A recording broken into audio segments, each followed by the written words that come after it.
Most bankers aren't ready to help you until after their third cup of coffee. But with Central National Bank's after-hours service, you don't have to wait for the bank lobby to open to get help. You can contact us from 6 to 8:30 in the morning or from 5 to 10 in the evening, and we'll connect you to a real, live, local person who can answer questions and fix problems 7 days a week. Bank different. Bank Central. Central National Bank. Member FDIC.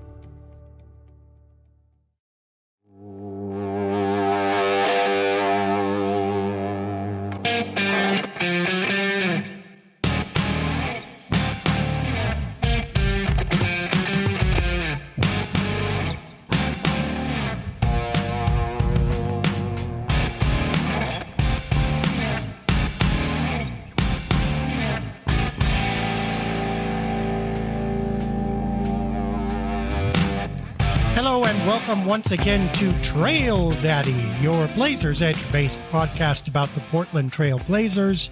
I am Dave Deckard, managing editor of Blazers Edge. It is always a delight to have you with us. And this week, we are going to talk about coaches. Now, there's been hubbub for the past, 6 months about Chauncey Billups, his suitability for coaching the Trailblazers, and whether or not he should be fired, etc., etc. So I thought what might be interesting in the off-season here is to take a historical look at Trailblazers coaches, who they've been, what their strengths have been, what their approaches have been, and how they've moved on, maybe kind of putting stuff in perspective just a little bit. And we are going to start with the granddaddy of them all, though not the first Blazers coach.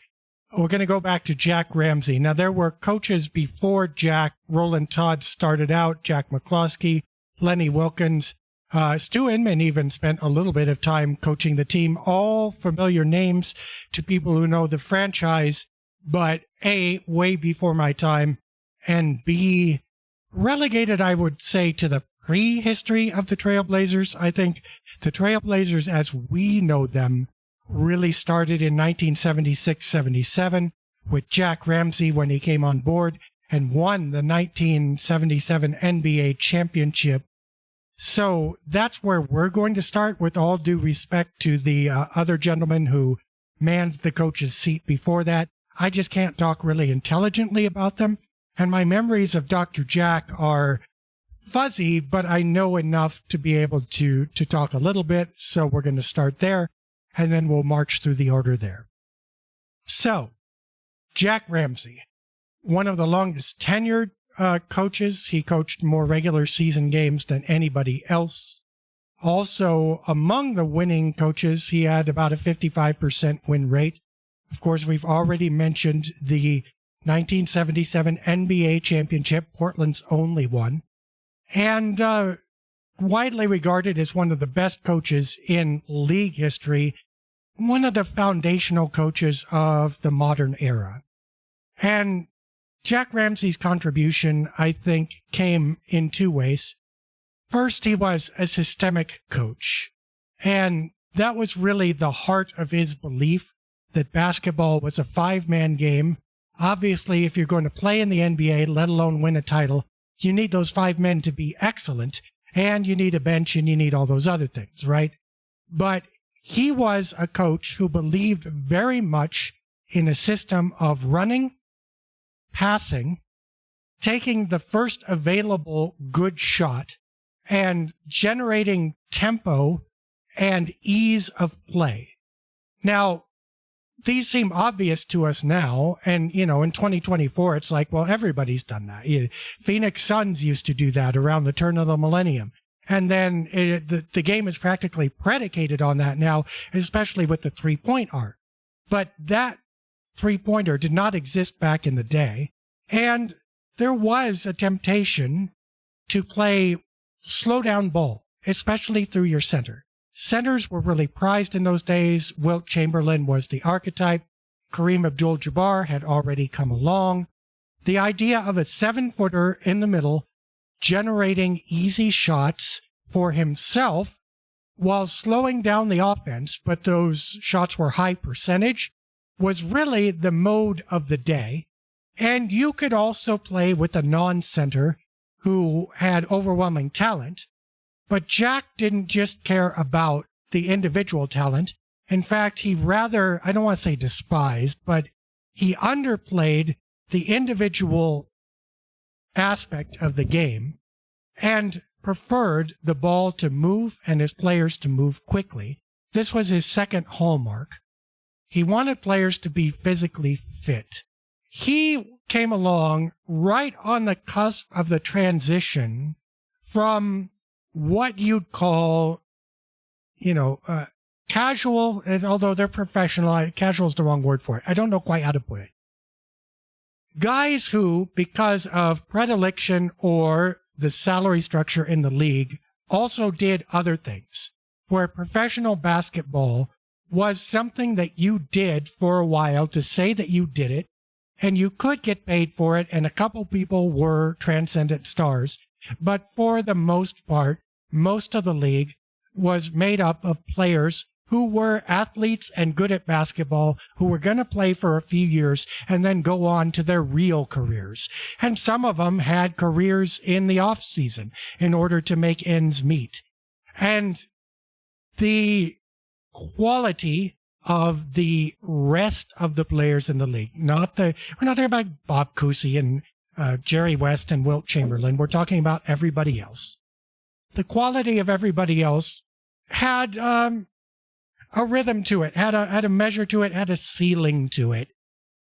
Jack kind of helped break that mold in that he demanded that all his players be absolutely fit, absolutely mobile, absolutely multi-skilled, that you were able to read the floor, that you were able to pass the ball, that you knew the right play to make in the right situation all the time. And he advocated 5 guys depending on each other and keeping the tempo high in order to make the game beautiful and help your team win. Now, obviously, this took off with the championship. That gave Jack his bona fide. Now, he had coached elsewhere before, Buffalo, Philadelphia. He was an established coach when he came to Portland. But he met the right guy in Bill Walton, who was a superstar in his own right. Bill also advocated the same kind of philosophy that Jack did, that Bill was capable of scoring 25, but didn't necessarily want to. He preferred rebounding, shot blocking, running, passing, watching the game flow around him. And he loved setting up other players. The Blazers got Maurice Lucas that year. They had Lionel Hollins, who was an athletic guard in waiting. And they made the most, under Jack's system, as you might expect, out of their role players. And so everything came together in that first season that Ramsey was in Portland. He preached and advocated the system. His superstar bought into it, much the way Tim Duncan would later with Greg Popovich, et cetera, et cetera. He had talented players around his superstar, and the chemistry worked. The Blazers beat the Chicago Bulls, Denver Nuggets, Los Angeles Lakers with Kareem Abdul-Jabbar in their Western Conference run, then ran up against the ultimate all-star team, Dr. J, George McGinnis, et cetera, in the Philadelphia 76ers in the NBA Finals, fell behind, came back, won it all, and that put the stamp of approval on Jack. It was the culmination of his career, and honestly kept him cemented in Portland forever and ever. He was able to coach for more than a decade, riding on that win and on his championship trophy. It was something that nobody ever expected. It was something that no one has done before or since in Portland. And Jack kept at it. And, of course, Bill Walton only lasted another season and change, which put the asterisk on that systemic type of coaching. It's not that Jack's ideas got bad. It's that he didn't have the players to exercise them correctly or to the same level. And so the Blazers still had talent in the early 1980s, but they were not able to win at the same level because they did not have that transcendent superstar at the key position, center, which was valued, and they were not able to, execute and win. So Jack coached till 1986. He had a few good seasons after, he never really lost big, but the measuring stick was the championship, and the Blazers never got close to that again. The Blazers also had to face, and Jack Ramsey had to face, another development around the league, which was that the league was changing. It didn't move away from a center-based league. There were still plenty of centers who were coming out. Patrick Ewing, Hakeem Olajuwon, Kareem was around forever and ever. However, centers were relatively rare at that level. But the league found that they could find advantage at the wing positions with shooting guards, sometimes small forward, but the shooting guard position really took off when you had a hyper-athletic guy who was between 6'5" and 6'8", and had a 3 or 4 inch advantage over the guy guarding him. That was the same relative advantage as a center had. Also, the shooting guard was more mobile. The shooting guard could take the ball out on the perimeter, could pull up and shoot, could drive, could dunk on the run, and have all the advantages that a 7-foot center had over a 6'9" or 6'10" counterpart, without the post up, without the slowdown, without the setting up. So the game could go quicker like Jack wanted it, but it didn't have to sacrifice the percentage scoring. Now, these shooting guards didn't shoot 50% like a center did, but they were close enough, and they were aided sometimes by the three-point arc, which was coming into vogue. It was nowhere near the popularity it would reach today, but gave enough of an edge to those perimeter positions to now they were viable the same way the big guys were. And at the later part of Jack Ramsey's tenure, 1983, the Blazers got one of those shooting guards in Clyde Drexler.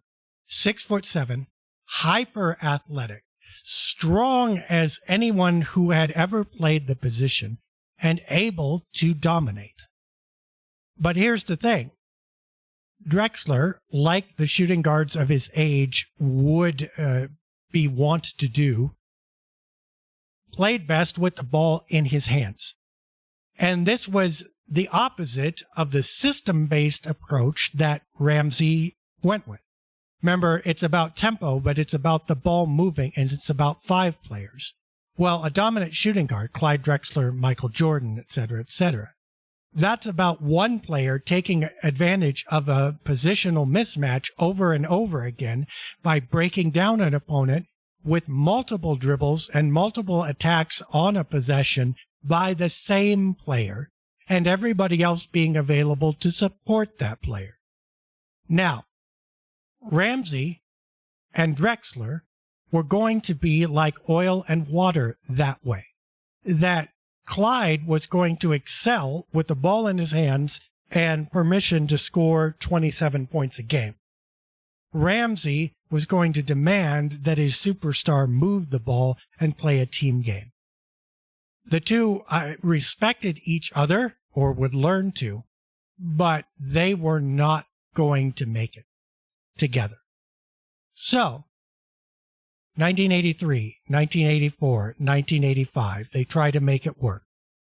Ramsey keeps Drexler on the bench. He views Drexler almost like a Herm Gilliam type player back from the championship game or days.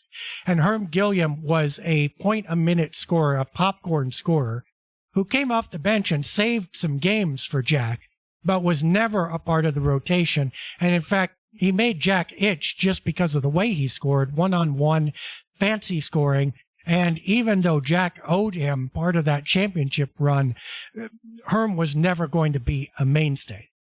Ramsey treated Drexler kind of like this. Even though Clyde was obviously super talented, Clyde came off the bench, and Clyde was inserted for certain minutes. Billy Ray Bates is another analogy that's pretty close.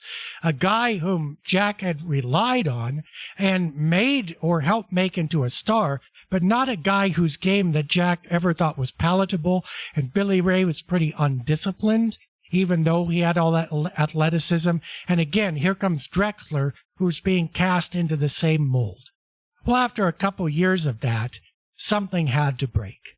And Jack hadn't won a championship in a decade by that point, and he was getting on in age, and his message was reaching the crew, the players, less and less.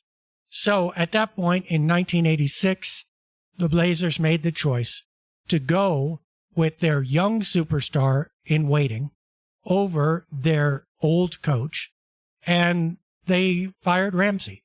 He would move on to Indiana for a couple years, but would hit the same roadblock and would retire at that point, knowing that the league had moved into another era, and at that point, due to age and his philosophy of coaching really not applying quite as much anymore, Jack hung it up. In place of Jack Ramsey, the Blazers hired a relatively unknown coach named Mike Schuler. Now, Mike had spent years in college and was known as one of the good X's and O's guys. He had a mind for this. In fact, he spent many years after as an assistant coach precisely because he was fairly brilliant at the technical aspects of the game. He could read the court and understand the chess match of basketball as well as anyone.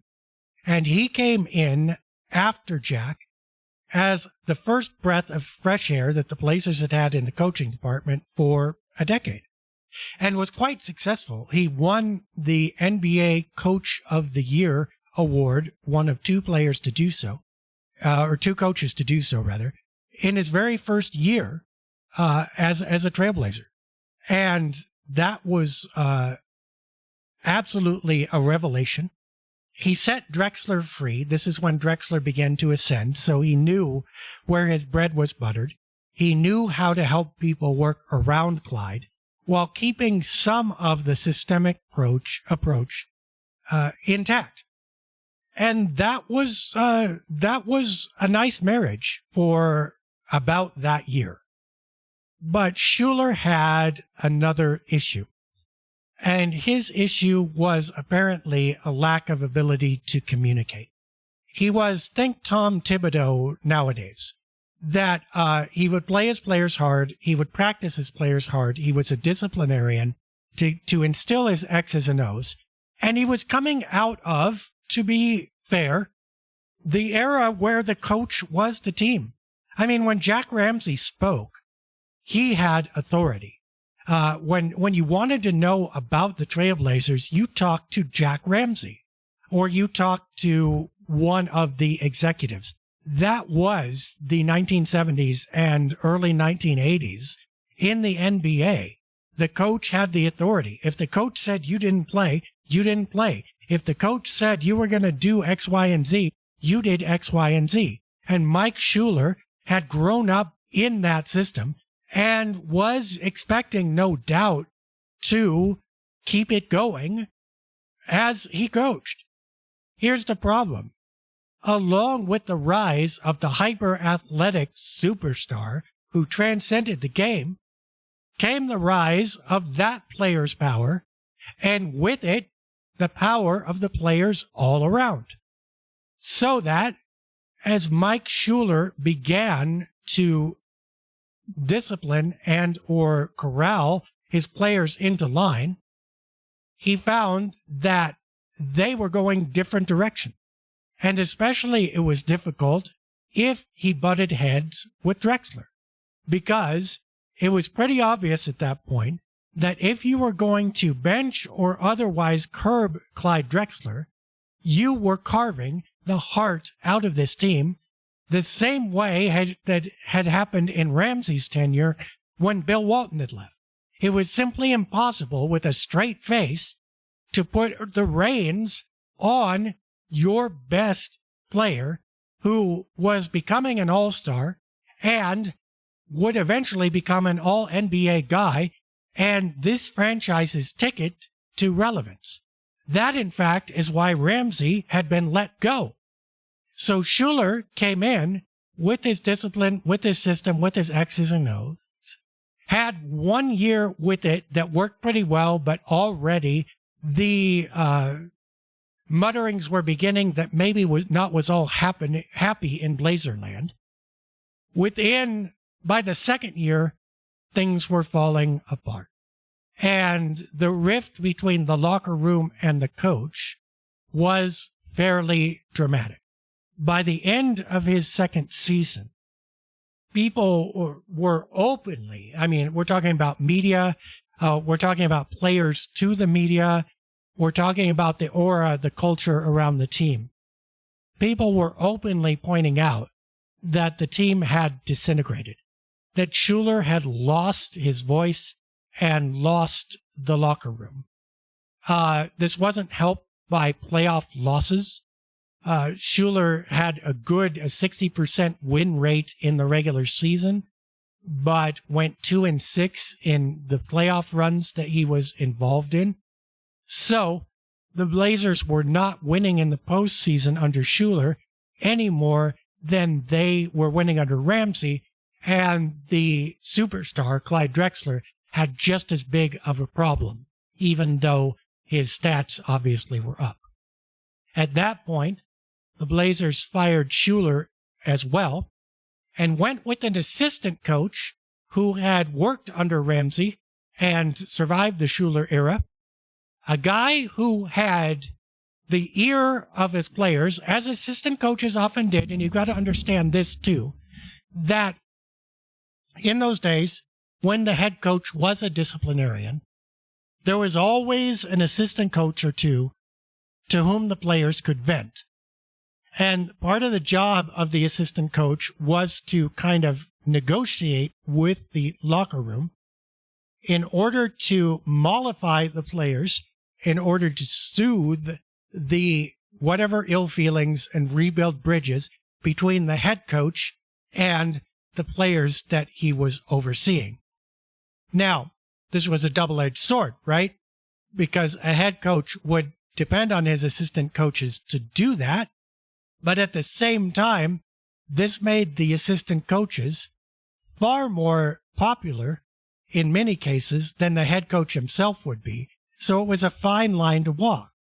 And often you would see when a head coach got too far out there, one of his assistant coaches would end up, by virtue of the locker room who had been venting to this guy all along about the head coach, the assistant coach would end up as the next choice. This is what happened with Rick Adelman. And there was nothing that unusual or untoward. I don't mean to suggest that Adelman in any way undermined Schuler. It was simply the logical progression. Schuler was let go mid-season, and Adelman stepped up and took the helm. He knew the system. He had known the system under Jack Ramsey. But he was different in that he had also been an NBA player, and the Blazers had not had that since they had had Lenny Wilkens as a player coach back in 1974, 1975. So for a decade and a half, the Blazers had been headed by what you call professional coaches, academic coaches. Adelman had played the game. Adelman had been in that locker room. Adelman knew the system. Adelman knew Drexler. And so, when Adelman came in, he came in as what you would call a player's coach with those relationships. He also was far more tolerant of mistakes and imperfections than either Schuler or Ramsey had been. And he was inclined to give the team its head and to let the players play as they naturally played best, with the asterisk that at that point, the team was beginning to put together a super athletic group.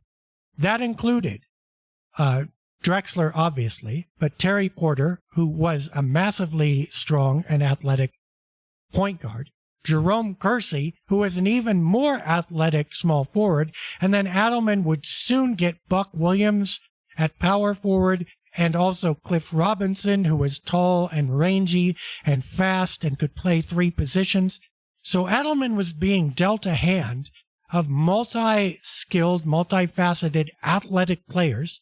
He also had the tempo of Ramsey. He had a little bit of the system of Schuler, and he had the tolerance to let these guys run. And that was another bit of synergy or chemistry that was going to blossom into a really nice run, the same way Ramsey had had. The players listened to Adelman for the most part, especially in the early days. They played faster. They played strong. Everybody was happy. Adelman helped soothe whatever tension there was between Jerome Kersey and Clyde Drexler, who both played the same way, fast, hard, dunking the ball, scoring a lot. He made it so that both of them were able to score. Both of them could prosper. And the team was very successful. They made it to the 1990 NBA Finals, posted a franchise-best 63 wins in 1990-1991, and made it to the 1992 NBA Finals as well. Adelman would become one of two Trailblazers coaches who would have a winning record in the postseason as well as the regular season. He would also become the Trailblazers' winningest regular season coach by percentage, winning almost 65% of his regular season games and 52% of his playoff games. So he really, when you look at percentage winning, was the archetype. He was the winningest Blazers coach as far as efficiency. And he did it behind that rapport with Drexler and company, and also the talent around him, of course. Now, Adelman would find the same thing that Ramsey found, that even though he was super successful when his team was in the bloom of youth and gelled together, it was a lot harder to coach them when your superstar starts to fade. Drexler gets injured. He has a great year in 1992, but after that he was chronically injured. The team around him did not perform as well. It became quite evident that the team had peaked and that there was nothing to do about this because the Blazers were, first of all, at or past the apex of their age curve. They were capped out and weren't really able to add that much more talent. They still got a couple more players, Rod Strickland, et cetera, but the way it was constructed with the Duckworth and Buck Williams and Jerome Kersey, Clyde Drexler, and Terry Porter lineup, they weren't going to be able to add a lot more to that. They weren't going to grow a lot more. And as health declined for these players, performance was going to decline. And that's exactly what happened through the latter years of the Drexler stages, that Adelman began to flip tables and yell more and get more gray hairs, and his winning percentage did not go up. Eventually, Clyde Drexler was traded. Eventually, Jerome Kersey and Terry Porter left. Adelman hung on, but it became apparent that a reset was needed, and Rick wasn't going to be the guy to do that. So in 1994, the Blazers bid adieu to Rick Adelman after 8 years and an incredible run, and started rebuilding. They had also changed general managers. Bob Whitsitt was coming in, and Bucky Buckwalter and Stu Inman and all those guys who had been, Harry Glickman, who had been there really from Ramsey through Adelman, were going out. this was in part also because they had changed owners. So, I mean, you still had the vestiges of these people at this final gasp, but really you were going to get the change. And the big change of ownership and front office also was marked by I don't want to say interim, but experimental hiring of the first guy from way outside the system. I mean, Schuler was, yes, but his tenure was short. But the guy that they thought was going to bring them into this new era where they were going to rebuild and they were going to go forward in a new direction, his name was PJ Carlesimo. He coached at Seton Hall, and he, like Mike Schuler, was an incredible X's and O's guy. Very intense, good communicator, but not a friendly guy in terms of like Hallie, close with the players and a relationship guy. He was that traditional, again, academic coach who knew everything about the game and was going to get his players to play into a system that was going to be best for them and was going to make the game look good. So he comes in 1994. And honestly, the team, for being in a state of flux, did pretty well. He won more regular season games than he lost. He was around a 56% winning percentage in the regular season. And this was with the trade of Clyde Drexler. This was with the transition between the old veterans leaving and new untried players coming in. You get your Kenny Andersons and you get, other players who, your Stricklands and players who hadn't played together and who were good, but had no chemistry, who had no continuity. Usually this is a recipe for a team going into a severe dip. PJ Carlesimo is actually, I think, underrated as a Trailblazers coach because he was able to coax out of this hodgepodge group a reasonable amount of success. His problem, like Schuler, was that, twofold. First of all, he never developed that strong rapport, and that was made worse by the fact that there was so much transition during this time. He didn't have the players to develop a rapport with because the roster began turning over. The other thing was he couldn't win in the playoffs either. He ended up going 3-9 during his playoffs tenure. And again, in Portland, the expectation was not just that you get to the playoffs, that was still a given at that point, but that you win there. And after 3 seasons of not being able to manufacture postseason victories and also grading against some of the locker room, then Carlesimo was fired. And this was also heralded by another advent or another recycled. Bob Whitsitt was in the driver's seat by this time. And you get guys like Rasheed Wallace coming in. You get guys coming in that Bob Whitsitt is making big gambles with. And he is selling owner Paul Allen on being able or wanting to spend a ton of money on a team. And he's getting some big names in here. He's getting some mercurial personalities in here. And he needed a coach that could produce postseason wins and also have enough clout to earn respect from the stars that were starting to gather around the franchise, and also knew how to handle an NBA locker room. So Whitsitt goes to Los Angeles, and he gets Mike Dunleavy, who had been coaching the Clippers, who was, Dunleavy himself, I would say, was not a personality, in that he was not your superstar coach like a Pat Riley, right? But he had that kind of salesmanship. He was slick. he was a communicator and he had some measure of self-confidence. It wasn't necessarily super charismatic self-confidence, but it was a professional self-confidence.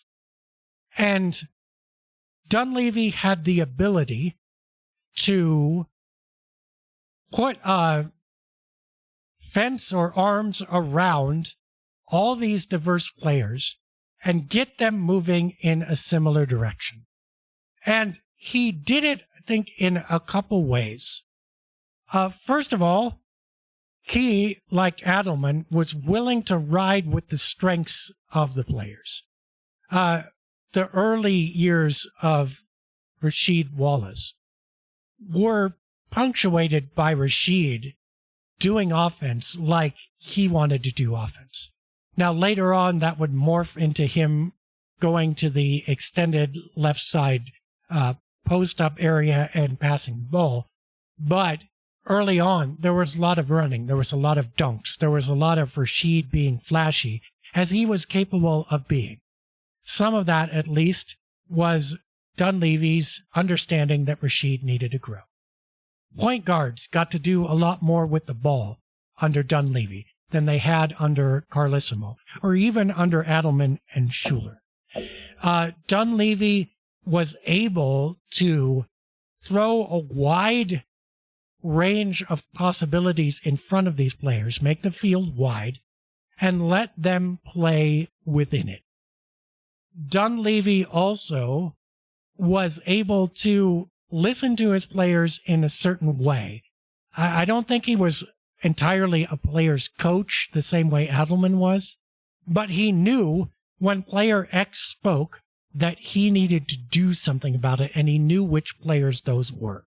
So when the Blazers got a Scottie Pippen, when the Blazers had Rasheed Wallace, like we just mentioned, when the Blazers got a Steve Smith, Dunleavy knew what to do with those guys, and he knew how to keep them all involved. Now, players who were more, less demanding is the way to play it, Arvydas Sabonis, who prospered early with the Blazers, but as he aged and with injuries, but also because the Blazers were populating the roster around him with a lot more glittery talent, Sabonis would begin to take a back seat. And Dunleavy wasn't a master at getting all five players to play together. But he knew who to throw out there.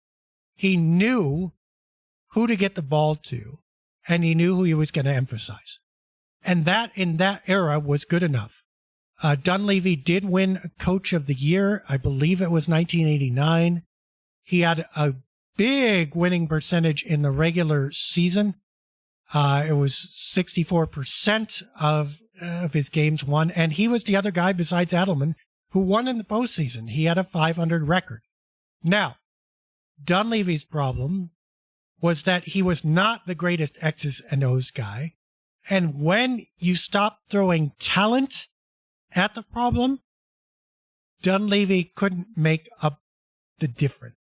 And to be fair, that was okay because this team was built on its talent. This team was a billionaire's team under Mike Dunleavy. That the idea is you got a problem, spend more. And on the court, you got a talent deficit, throw a former All-Star at it. And the Blazers did. They assembled the famous traveling All-Star team in the late 1990s, early 2000s. That have guys like Detlef Schrempf and Rod Strickland coming off the bench as your 13th and 14th men. These guys had been All-Star 6 Men of the Year, and the Blazers were throwing talent off the bench that other teams had once prized as their starters or 6 men. But when that stopped working, it stopped working. When the Blazers went up against a team that was sharp enough to cut through their web of overlapping talent, they had no shield, they had no backbone to stop it. And increasingly, the locker room started getting farther and farther away from Dunleavy too. Look, let's be honest, you're not going to play long with any coach before that coach cheeses you off, especially if you are a star level or mercurial player. NBA basketball is a process of ups and downs. And those downs are going to be frequent over an 82-game season and only get more intense over the playoffs. There is no player-coach relationship that is going to go unscathed. And with the number of talented players on the team, the number of loose cannons on the team, and Dunleavy's, I don't know, Dunleavy being Mike Dunleavy and the players being who they were, this relationship was probably not going to last long unless this team was winning multiple titles. They never got past the Western Conference Finals. And so that began to spell the end for Mike Dunleavy. That was underlined when the Blazers and Bob Whitsitt started going black banana instead of ripe banana on the scheme of acquiring more talent. And they started throwing good money after bad talent when they started losing their Brian Grants and getting Sean Kemps, who was a massively blazing star at one time, but who was way over the hill by the time the Blazers got him, overweight, not a defender, scoring 20 points a game on not great percentages that would only get worse when he joined the Blazers, and was just not a good fit. And the Blazers started going after guys like this, and all of a sudden, no fence, no matter how wide that Dunleavy threw, was going to be able to get these guys to go in the same direction. These players were just running through all the fences and going wherever they wanted. At that point, it was the end for Dunleavy. And Whitsitt hired another former player, another former point guard, Mo Cheeks, to come in. Cheeks was the ultimate players coach. He was known as a guy whose forte was being able to develop buddy-buddy relationships with players. Cheeks' problem was that his X's and O's were not as sound as his predecessors. That Cheeks, if there was any kind of roll out the ball kind of coach and let him play, that was Mo Cheeks. Now, I tend to think you don't make it in the NBA if that's really who you are, so we may be being unfair. But I think it is fair to say that the general book on Mo Cheeks' tenure when he was here is he was a nice guy, all right? And he was known as such. Now, he did win. He was over 50% in the regular season. The Blazers were back to their losing ways in the playoffs. Cheeks was floundering just the same as Carlissimo and Schuler had in the postseason. It turns out the player relational coach was no better than just the X's and O's coach when it came to the postseason. And frankly, Cheeks didn't have the talent. He oversaw the Derek Anderson era, the Ruben Patterson era, where every player the Blazers got had strengths but also had glaring weaknesses that in the postseason it was nearly impossible to make up for. And that was made worse by the fact that Cheeks wasn't developing a system that exacerbated their strengths and, made up for their weaknesses. So Cheeks got to ride out 4 years, but that was a 4 years that was basically the last gasp. And Whitsitt kept playing cards that were weaker than his hands before and could not develop a locker room that any coach could coach successfully. Mo kept them, what would you say? Mo kept them playing, but eventually even his ability to relate to players wasn't enough to keep the Darius Miles, Zach Randolph, Derek Anderson, Ruben Patterson. I mean, we could go down the list. These guys fell apart. Bonzi Wells. It was an uncoachable combination. And even though the Blazers had talent enough to win in the regular season, that this wasn't going to be sustainable. That's when the Blazers and Paul Allen hit Control, Alt, Delete. They got rid of Bob Whitsitt. They got rid of Mo Cheeks. They brought in John Nash, and they brought in Steve Patterson. And they reset. They went headhunting, got rid of all the big salaries, went interim for just a second with Kevin Pritchard, who was assistant GM, an underling in the front office.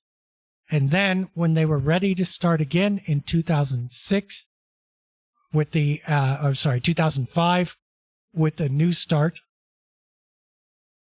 they went with another forward player, this time a combo guard, mostly a shooting guard, who, like Cheeks and Dunleavy, had knowledge of the game and was able to relate to young players around him, but also brought in some of that hard-nosed attitude that Schuler and Carlissimo had had. That guy, of course, was Nate McMillan. And Nate was a big hire. He had coached an up-and-coming team in Seattle. He was one of the hot new names in coaching at the time, and was really the last coach the Blazers would get who was on that sizzle list. Now, Bob Whitsitt, as an executive, once upon a time had been. And you know what? Nate was really that second stab. And, you know, Nate was something.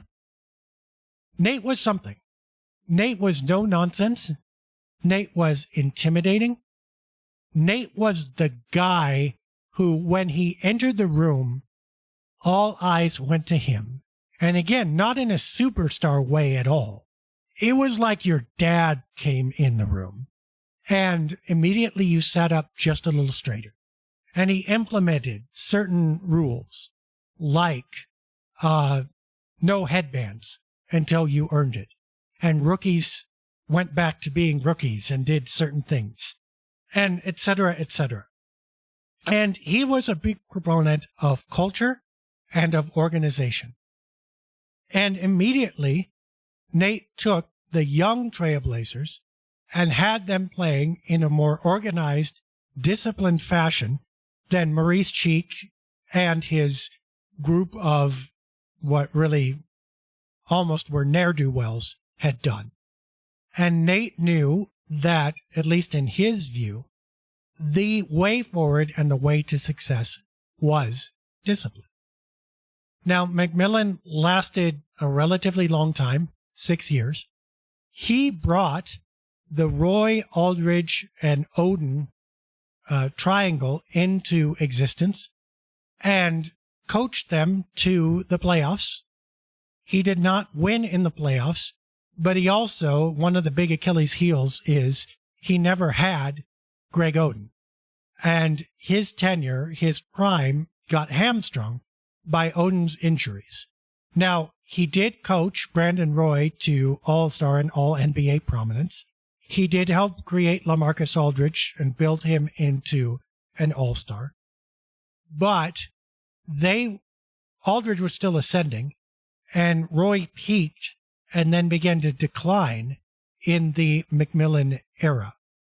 And so what you had with McMillan as far as success was waves. The Blazers would look great and Nate would look really good, and then injuries would claim someone, and then they would go down. And then they would build up again, and injuries would claim someone else, and they'd go down. Now, to Nate's credit, the floor remained strong. Underneath, the underpinning was never that bad. Part of that was Nate. Part of that was there was enough talent on the team to support that. Part of it was also, frankly, that Nate got to coach a young team, that people listened to him because they didn't have enough experience to do otherwise.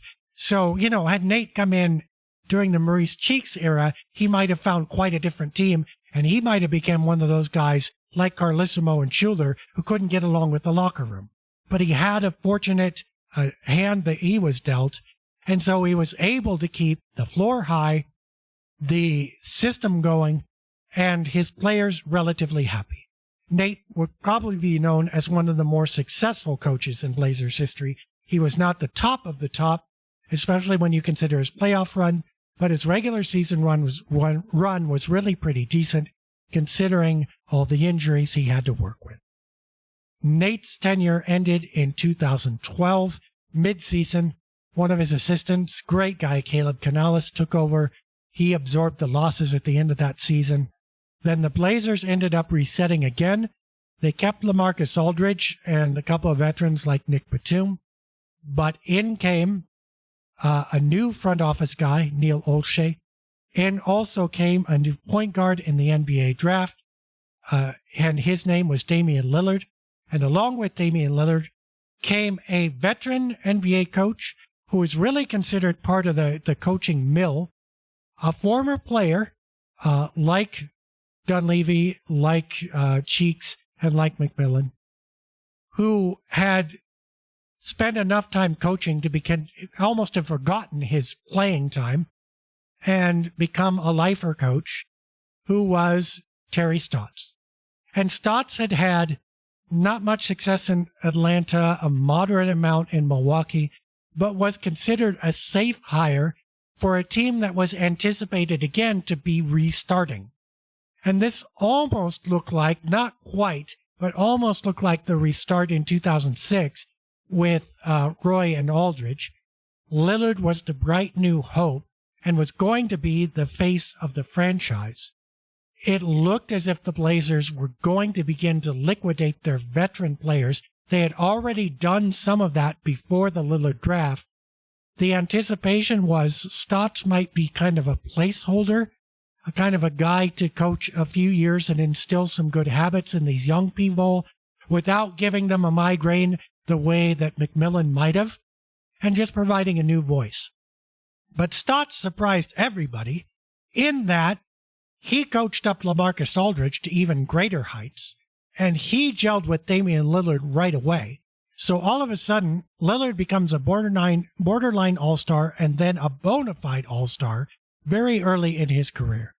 And LaMarcus Aldridge soars to a guaranteed all-star and one of the best power forwards in the league. And Terry Stotts starts winning. Now all of a sudden, you go, whoa, maybe the Blazers don't have to reset. Maybe they're already building. And instead of liquidating like Nicholas Batum, they get Robin Lopez and they build a bench for Terry Stotts. And Terry Stotts coaxes the best out of these players that anybody had ever seen from them.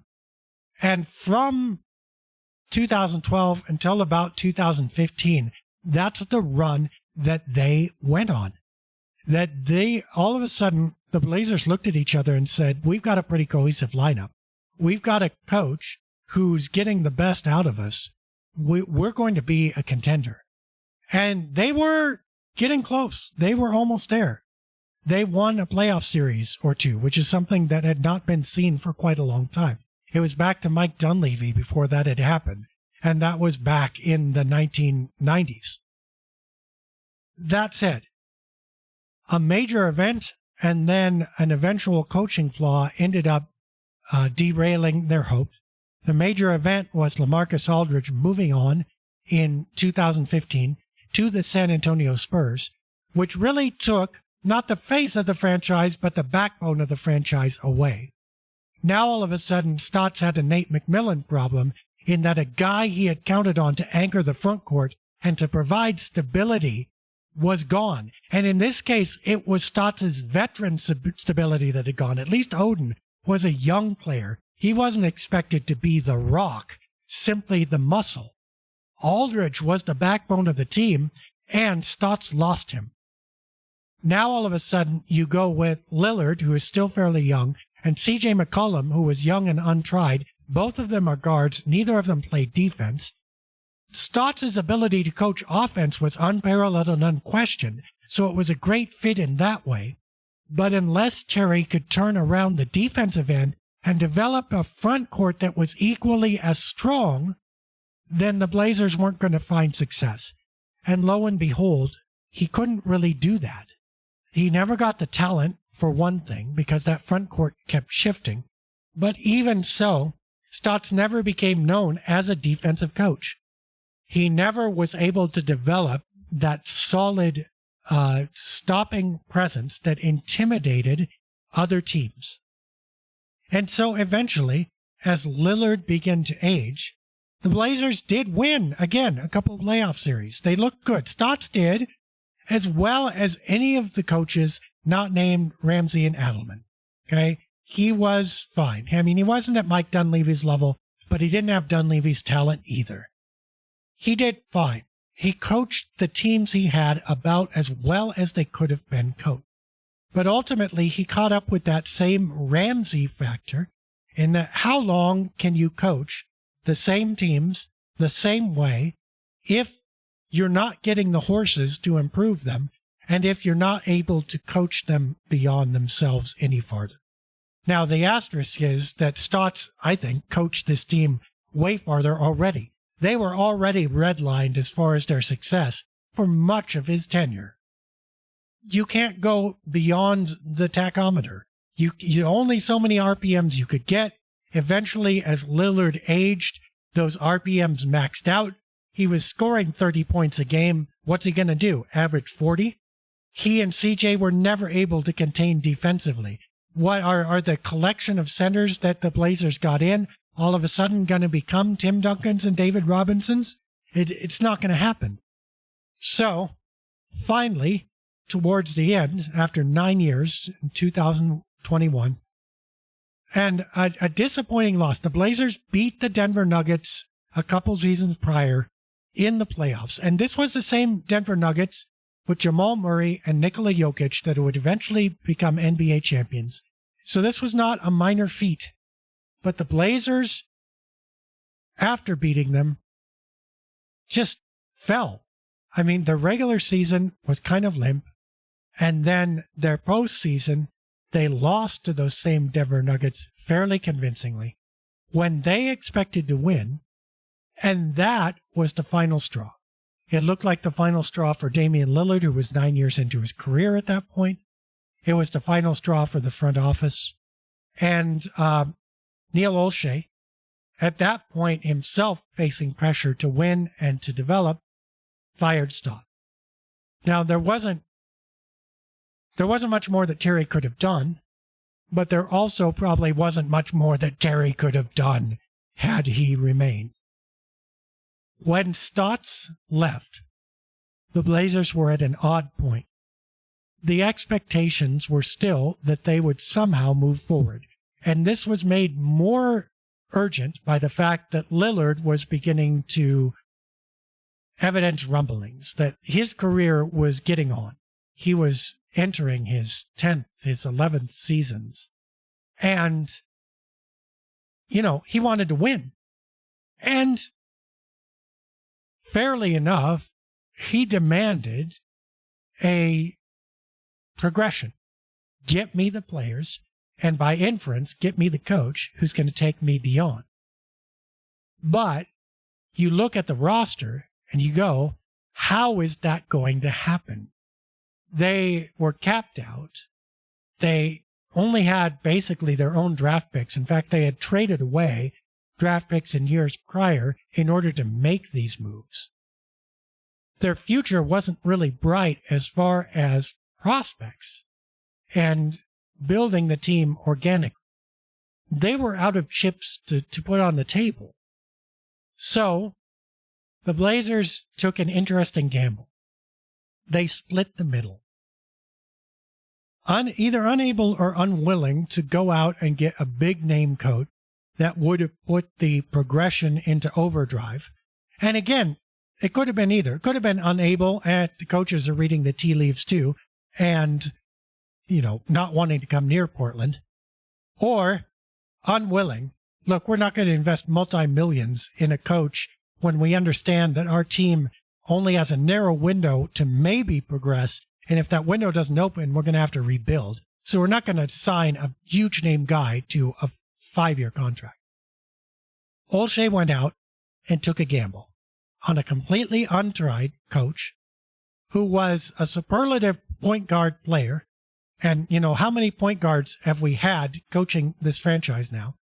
Adelman, Cheeks, Dunleavy, McMillan, partially, Cheeks, Stotts.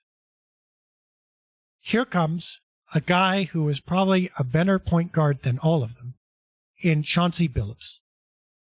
And Billups had had championship pedigree. Billups had had years of success. Billups had developed himself as a player through ups and downs and had the communication skills to develop other players. In fact, he might have been what's called a developmental coach, if anything, because he sure wasn't. He had no head coaching experience. He was not an academic X's and O's guy, for sure, but he understood the game, and he understood at least the players he had played with. And so the Blazers took a die, tried to get a crit hit on that die 20, and said, we're going to pay an untried coach with a lot of potential natural raw ability to coach this team for a number of years at a really cheap salary. And we're going to hope that he ends up being the spark that either lights this team up like a veteran point guard would from the coaching seat, or if we do have to rebuild, is able to develop our new players in a way that goes forward. And Chauncey Billups felt like the compromise or dual role candidate in that way. Now, for those who say, well, he wasn't unproven, he wasn't much of a championship like window coach, that's probably true. But look at the trend the league is going through now. I mean, look, J.J. Redick is under consideration for the Los Angeles Lakers job, and he's a hot name, and he's a podcaster, for God's sake. I mean, this is the way that, I mean, Adrian Griffin, he was a long-term coach, but did not have head coaching experience for the Milwaukee Bucks, who were legitimately in their championship window and had just gotten Damian Lillard this last year. That's who they hired. So the Blazers were a little bit ahead of the curve, or at least on the beginning of the curve with that Chauncey hire. It was not unheard of. And their window, admittedly, was small. If it wasn't going to work in a year or max 2, it wasn't going to work at all. So Billups might have made some sense as that kind of hire, that kind of dual role. We don't hate him for relating to the players and maybe trying one last time to get a bigger spark out of them, bigger progression out of them.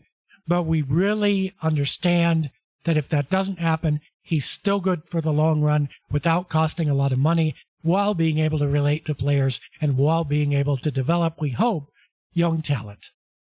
Now, the championship window didn't develop. In fact, it slammed shut. Damian Lillard basically demanded a trade. And there you go. Now Lillard's gone, and now you're in the rebuild. The Blazers have been working with young players and trying to develop.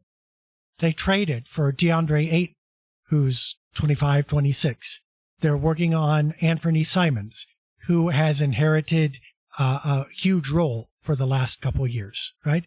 And then they've got even less tried players with Shaedon Sharpe and Scoot Henderson, plus a bunch of role players or young prospects that they hope to develop into little diamonds in the rough.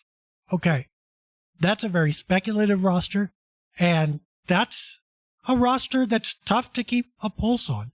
It's like the roster that Nick McMillan had in 2006, but without the Rookie of the Year in Brandon Roy and without the guaranteed burgeoning All-Star in LaMarcus Aldridge. And by the way, without the number 1 overall pick in Greg Oden either.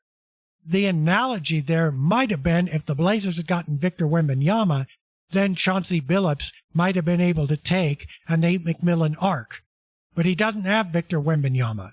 Instead, he has another speculative player in Scoot Henderson, who might turn out to be good, but right now is still struggling to figure out how to play in the NBA.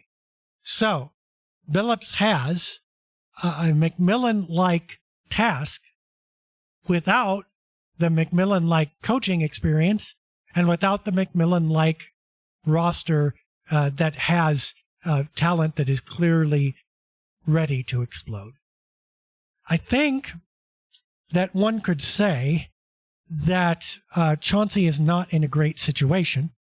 I think one could also say that Chauncey Billups has not looked like a great coach. Certainly for a winning record, 375 is abysmally low. It's as low as anyone besides those prehistory expansion coaches that we didn't talk about at the beginning.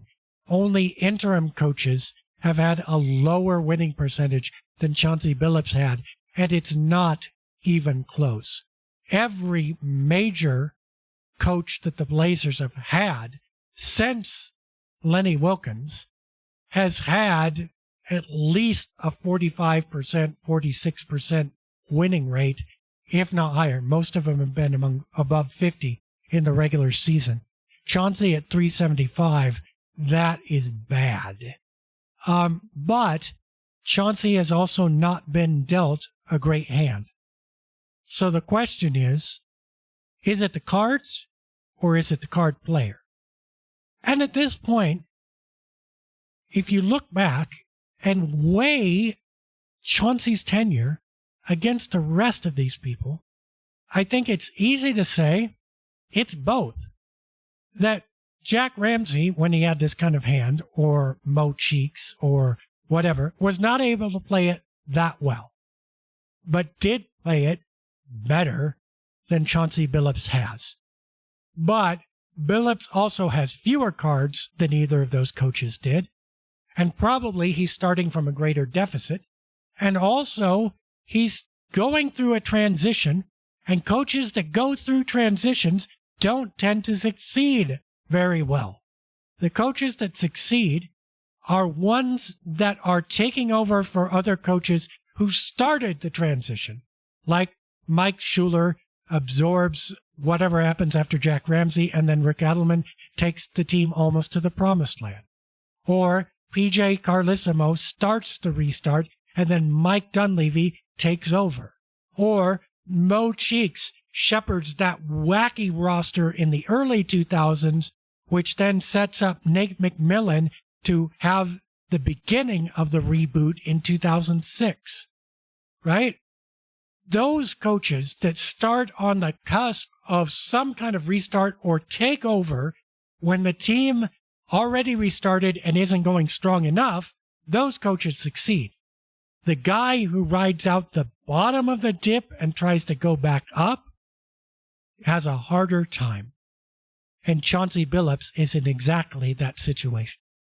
So I think it's fair to say that Chauncey has had to negotiate a worse situation than most of his peers, but Chauncey has also done a worse job of it than most of his peers.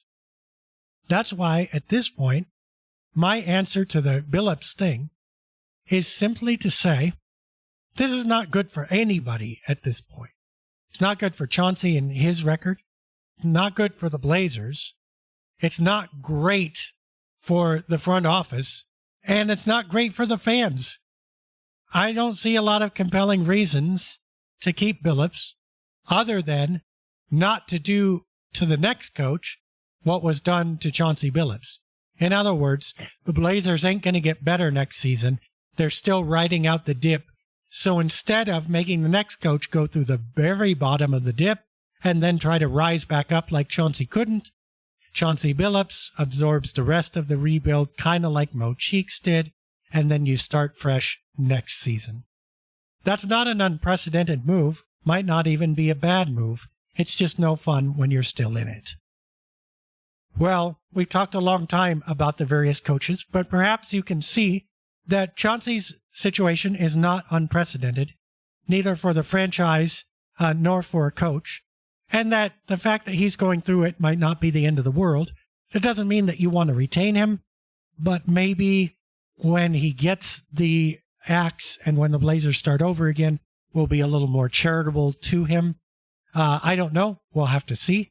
Maybe they'll surprise us. Maybe they'll have a great season next year. I just don't know anybody who expects that. Thanks for staying with us through this extra long version of the Trail Daddy podcast.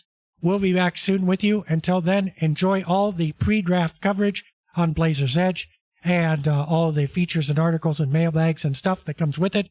And stay tuned for the news as the Blazers work toward the 2024 NBA draft. And we will see you again very soon.